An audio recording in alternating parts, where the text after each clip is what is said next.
Tanggal 27 Juli selalu dikenang oleh koalisi masyarakat sipil atas tragedi kemanusiaan yang terjadi pada tahun 1996.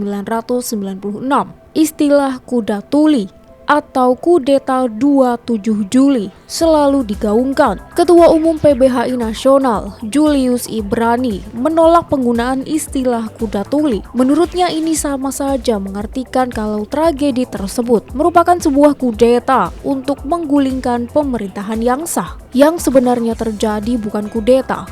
Kudeta berarti makar, sama dengan subversif.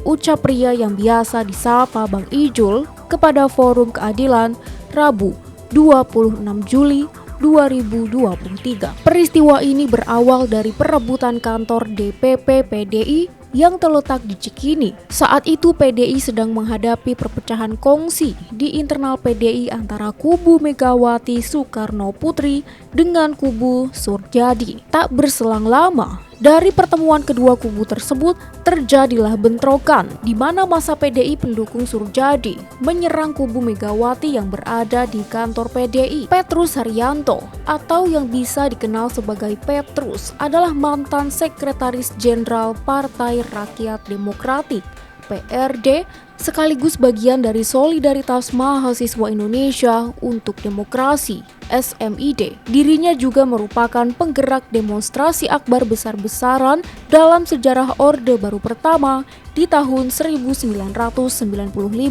bergerak bersama buruh. Dalam rekaman layar yang diputar di diskusi publik dan deklarasi korban masyarakat sipil melawan lupa, Petrus Haryanto mengisahkan sedikit peristiwa tersebut. Dia berujar bahwa pemerintah menuduh Partai Rakyat Demokratik sebagai dalang utama dari kerusuhan tersebut. Salah satu manifesto PRD ialah menunjukkan sikap politik yang mendukung langkah menolak intervensi pemerintah ke tubuh PDI. Jadi diciptakan satu situasi bahwa PRD menjadi kambing hitam untuk urusan itu, sehingga ada legitimasi untuk melakukan situasi represif dengan penangkapan-penangkapan, ujar Petrus. 3 hari setelah tragedi tersebut, pemerintah melalui Menko Polkam Susilo Sudirman, Jaksa Agung Singgih, dan Menteri Kehakiman Utojo Usman melaporkan ke Presiden Soeharto bahwa PRD adalah dalang di balik kerusuhan tersebut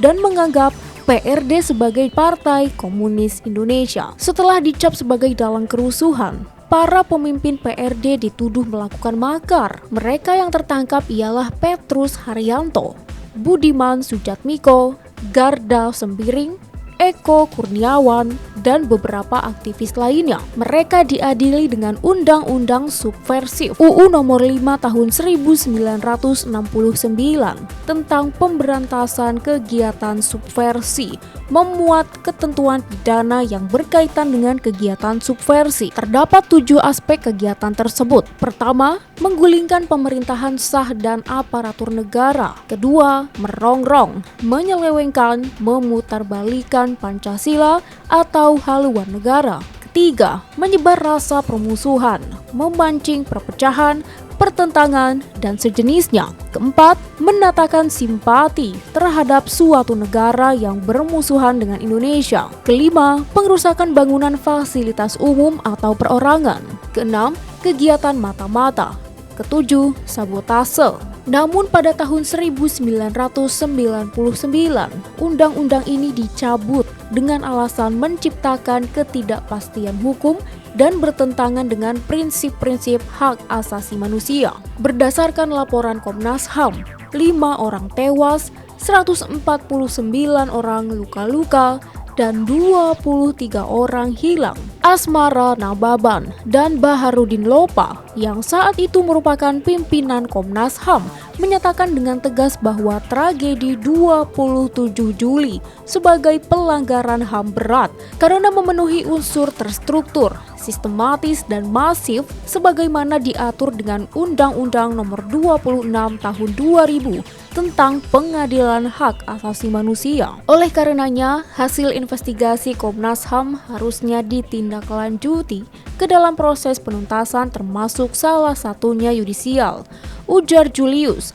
dalam sesi diskusi tersebut. Kasus ini sudah tidak diselesaikan lebih dari 20 tahun lamanya. Berbagai upaya telah dilakukan korban, namun tidak ada satupun pejabat tinggi yang dihukum. Kasus ini mandek, hanya berjalan di tempat melalui pengadilan koneksitas dan hanya mengadili struktur aparatur di tingkat bawah, ujar Petrus. Petrus mengungkapkan beberapa nama-nama yang diduga terlibat pada peristiwa itu ialah Presiden Soeharto, Panglima ABRI, Kasospol, Pangdam, dan Susilo Bambang Yudhoyono. Saya pikir negara secara keseluruhan bertanggung jawab karena sistematis, ujarnya. Petrus berharap nasib kawan-kawannya yang diculik paksa dapat diketahui keberadaannya dan kasus pelanggaran HAM ini dapat diselesaikan sehingga bisa menebus hutang di masa lalu. Kami melawan politik impunitas. Kami juga sedang membangun gerakan melawan lupa. Dan kami bagian dari kaum yang mempunyai utang terhadap masa lalu yang harus diselesaikan, yaitu korban pelanggaran HAM berat, termasuk dalam hal ini kasus penculikan yang menimpa kawan-kawan kami, termasuk yang saat ini nasibnya belum diketahui, tuturnya.